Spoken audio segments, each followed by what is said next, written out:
All right, let's journey back in time, way back, to the heart of ancient Jerusalem and the sacred temple. Right at its center stood the great altar. Now, this was a place of immense spiritual importance, where every single detail was dictated by divine law.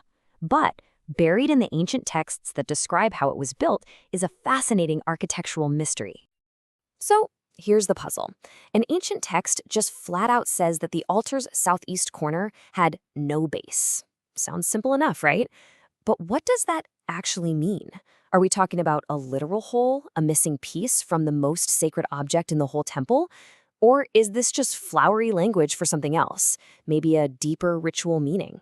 This one little phrase kicked off a debate that has had scholars scratching their heads for centuries. To really get this puzzle, you have to understand what the altar was. This wasn't just some stone table. For them, it was the connection point between heaven and earth. Every measurement, every stone, every single thing you did there was governed by these incredibly strict and sacred rules. So a missing corner wasn't just some weird design choice. It was a huge deal, a potential flaw in this perfect sacred object. Okay, so let's meet our two lead detectives on this case. The brilliant sages, Rav and Levi. Now, they're looking at the exact same clues, but they come up with two totally different theories.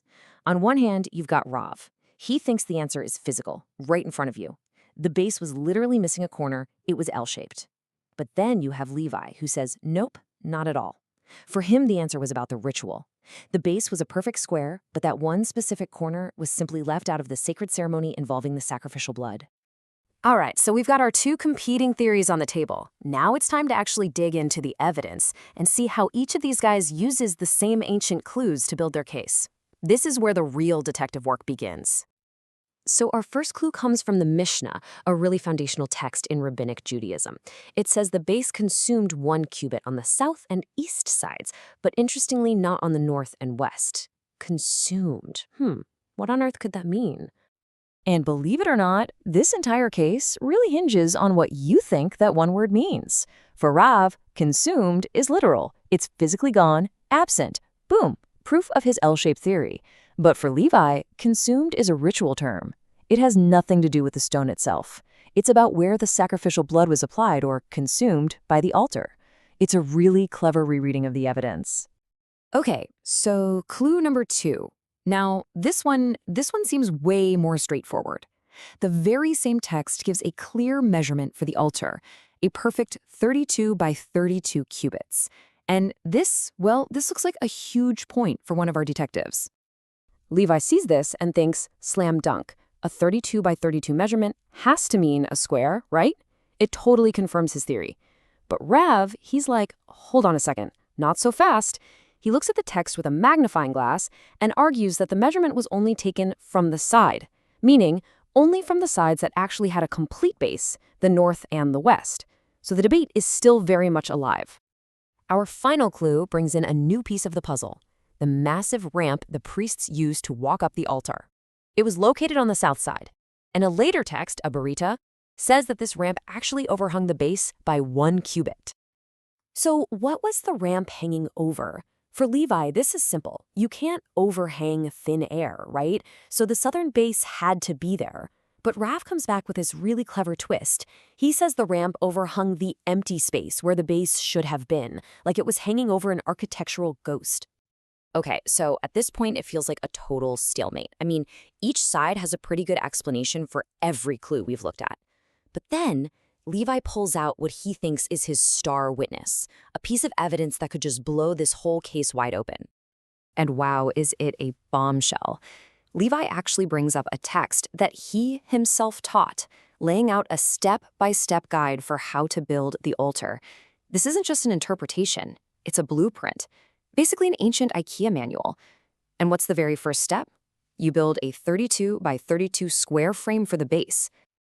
And look how specific this is. Step 1, you pour the mixture into a perfect 32 by 32 square frame for the base. Then you put smaller square frames on top and keep going. There's nothing in here about an L shape, no instructions to leave a corner empty. The official blueprint seems to demand a perfect square. So this has to be it, right? Case closed? I mean, how can Rav possibly argue that the altar was L-shaped when the official building instructions start with a perfect square? It really seems like he's been backed into a corner. No pun intended. But just when you think the mystery is all wrapped up, Rav comes back with one last move, and honestly, it's absolutely brilliant. He doesn't try to argue with Levi's blueprint. Oh no. Instead, he shows how that very blueprint could be used to create exactly what he was talking about all along. First, he reminds everyone of a super important, non-negotiable rule from the book of Deuteronomy itself. The altar must be built of unhewn stones. And what that means is you can't use any metal tools to cut or shape the stones once they're part of the structure. You can't just build a square and then hack a corner off. That's a huge no-no. So here's the final brilliant puzzle. If Levi's blueprint is right, and that biblical law against cutting stone is absolute, how in the world do you produce an L-shaped base? This is Ra's moment to shine. And here is his genius solution. He says, you follow the blueprint.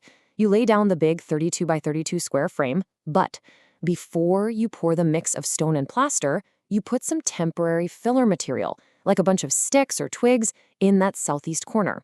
Then you pour the mixture over the whole thing. It all hardens into one solid, unhewn piece.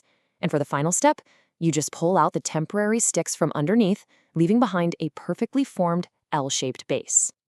And just like that, you have it. An L-shaped base made inside a square frame, and not a single rule was broken. He followed Levi's blueprint, he followed the biblical law against cutting, and he still got the shape his theory needed. It's an absolutely elegant solution. And to really hammer the point home, Rav points out that this wasn't some crazy new idea he just invented.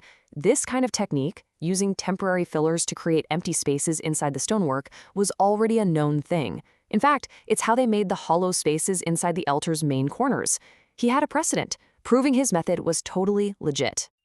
So in the end, who was right? Well, the text doesn't actually give us a final verdict. But maybe that's not the point. The journey is.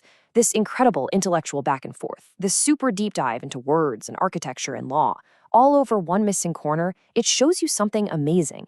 It reveals a deep, profound commitment to making every single word of their sacred texts fit together into a perfect, seamless whole. It shows you a mindset where no detail is too small and no contradiction can ever be left unsolved. And that, well, that might be the most fascinating clue of all.